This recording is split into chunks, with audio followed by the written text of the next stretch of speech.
Hello friends, मैं हूं सृष्टि और आज हम लोग पढ़ेंगे मौसम और जल। और इस वीडियो में हम लोग जानेंगे मुख्य रूप से वर्षा के बारे में। ठीक है, तो वर्षा को जानने से पहले उससे संबंधित कुछ बातें जान लेते हैं, तभी आपको वर्षा भी समझ में आएगी। तो सबसे पहले जानिए कि संघनन क्या है। ठीक है, तो देखिए फ्रेंड्स, जो वायुमंडल में नमी है, अभी और नीचे से समझिए। यहाँ क्या है, ये नदी है। ठीक है, इसमें पानी है। यहाँ पर सूर्य है, इसका रे यहाँ पर पड़ रहा है, जिसके वजह से यहाँ जो पानी है ये वाष्पित हो रहा है। ठीक है, वाष्पित हो रहा है और ऊपर उठ रहा है। क्यों? क्योंकि ये हल्का हो गया, तो ये ऊपर उठा और जहाँ पर तापमान ऊपर कम होगा वहाँ पर ये वाष्प से पानी के रूप में बदलने लगेगा, जिसको संघनन कहते हैं। यानी कि वाष्प से पानी में बदलने की क्रिया को संघनन कहते हैं। ठीक है, अब समझिए कि ओसांक क्या है। तो जिस तापमान पर, जिस टेम्परेचर पर वाष्प जल में बदलने लगता है उसी को ओसांक कहते हैं या ओस बिंदु कहते हैं। ओसांक या ओस बिंदु। अब समझिए कि वायुमंडलीय आर्द्रता क्या है या फिर वायुमंडलीय नमी। तो देखिए फ्रेंड्स, जिस तरह से ये वाष्प बन रहा है सूर्य की गर्मी से, उसी तरह हमेशा वाष्प बनते रहता है। कहीं पर ज़्यादा मात्रा में बनता है तो कहीं पर कम मात्रा में बनता है। तो आप जहाँ पर खड़े हैं वहाँ पर वायुमंडल है, आप कहीं भी जाइएगा तो वायुमंडल है। लेकिन जो वायुमंडल में जो पानी की बहुत ही छोटी अंश है उसको वायुमंडलीय आर्द्रता कहते हैं। ठीक है, और इसको हाइग्रोमीटर से मापा जाता है। अब समझते हैं कि जल वाष्प बारिश या ओले में कैसे बदल जाता है। तो देखिए फ्रेंड्स, यह पानी है, पानी गर्म हुआ, गर्म होने पर ये वाष्प बना और वाष्प होकर ये ऊपर उठा, वाष्प बनकर ये ऊपर उठा और ऊपर उठा तो ऊपर जाने पर टेम्परेचर जो है वो कम होता है, जिसके कारण ये पानी में बदल गया और पानी में बदल गया तो उसी से बारिश होती है। लेकिन वहीं पर अगर बहुत कम टेम्परेचर है तो जिसके वजह से ये जो पानी है, इनके वाष्प है, ये बर्फ के रूप में जम जाता है और वही बर्फ आसमान से नीचे गिरता है, जिसको हम लोग कहते हैं कि पत्थर पानी पड़ी थी। अब जरा हम लोग कोहरा और बारिश में अंतर समझते हैं। तो देखिए, आमतौर पर जो कोहरा है वो ठंड के दिनों में दिखाई देती है। हमारे आसपास आप जहाँ खड़ा हैं वहाँ पर भी नमी है, यानी कि पानी का बहुत छोटा अंश।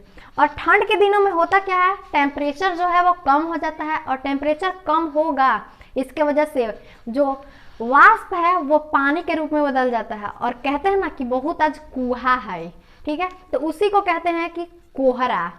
अब वहीं पर जो कोहरा है वो पानी का बहुत ही छोटा अंश है, जबकि जो बड़ी मात्रा में वाष्प ऊपर उठता है, यानी कि गर्म होकर ऊपर उठ जाता है, तो जब वो ऊपर जाकर ठंडा होता है, यानी कि कहीं पर भी वो जाकर ठंडा हो सकता है। क्यों?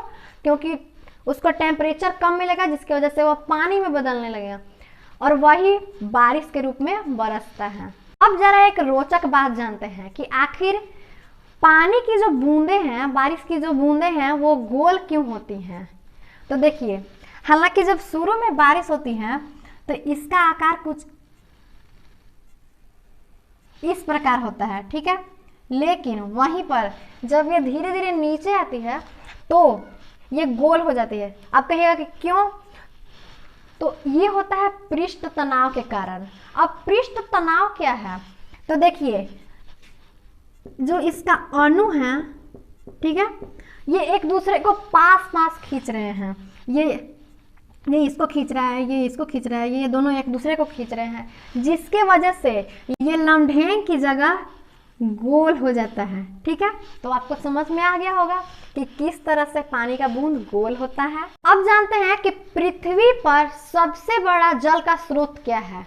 तो पृथ्वी पर सबसे बड़ा जल का स्रोत है वर्षा। अगर वर्षा ही नहीं होगी तो पृथ्वी पर जल नहीं रहेगा। और जो भूगर्भीय जल है वो भी वर्षा पर ही डिपेंड है। अगर वर्षा होगी नहीं, यहाँ जमीन है, जमीन के अंदर पानी रिस कर जाएगा नहीं, तो जाएगा नहीं तो जिसके अंदर से अंदर पानी नहीं रहेगा। इसी वजह से भूगर्भीय जल भी तभी होगा जब बारिश होगी। अब देखिए फ्रेंड्स, ये जो बारिश होती है इसके पानी को हमें संरक्षित करना चाहिए, यानी कि जमा करके रखना चाहिए। आप कहिए क्यों जमा करके रखें? तो जो पानी आप संग्रहित करके रखेंगे, आप कहिए कैसे रखें?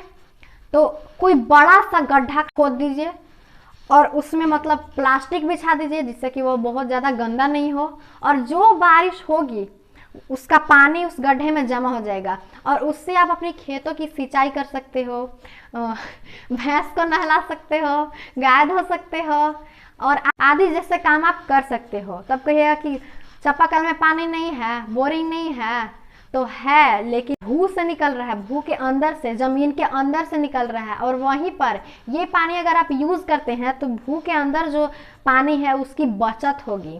तो इसलिए जो वर्षा का जल है उससे हमें जमा करना चाहिए। और सबसे बड़ी बात कि अगर आप इसका उपयोग नहीं भी करना चाहते हैं तो सिर्फ उसको एक गड्ढे में जमा कर दीजिए, और जमा कर देंगे तो इससे होगा ये कि ये जो पानी है वो जमीन के अंदर रीस कर जाएगा और भूगर्भीय जल स्तर बढ़ेगा।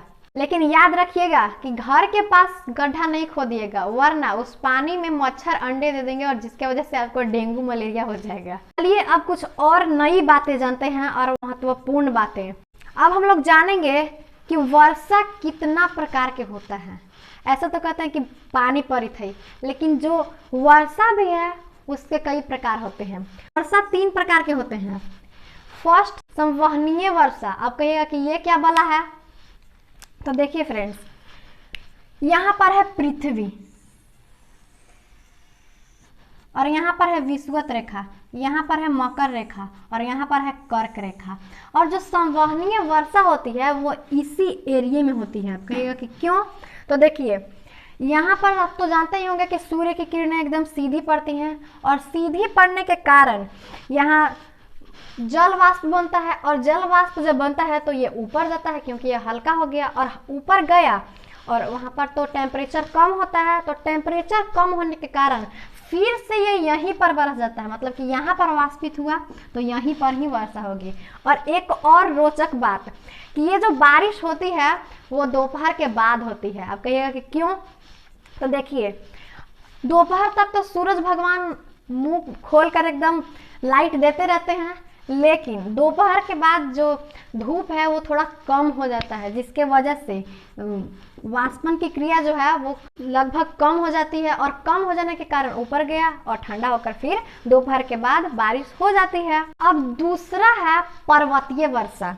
देखिए यहाँ पर है पर्वत, ये क्या है? यह पर्वत, और ये है नमी वाला हवा, और ये जाकर यहाँ पर पहाड़ है, पहाड़ से टकरा गया, टकरा जाने के बाद ये इसके सहारे, चूंकि इसका आकार जो है वो शंक्वाकार है, इसके वजह से ये ऊपर चढ़ने लगता है, और ऊपर चढ़ेगा तो जहाँ पर तापमान कम होगा वहाँ पर ये पानी के रूप में बदलने लगेगा और बदलने लगेगा, जिसके वजह से बारिश होगी।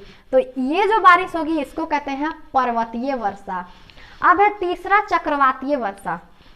अब देखिए फ्रेंड्स, अब मान लिया कि ये एक ठो जमीन है, एक जगह है, और यहाँ पर निम्न दाब बना है, ठीक है, यहाँ पर निम्न दाब बन गया। यहाँ क्या, हवाएं गर्म होकर ऊपर उठ गई, जिसके वजह से यहाँ पर निम्न दाब बना। तो इधर उच्च दाब है, तो इधर से हवाएं इसको भरने के लिए आएंगी, लेकिन यहाँ तो निम्न दाब है।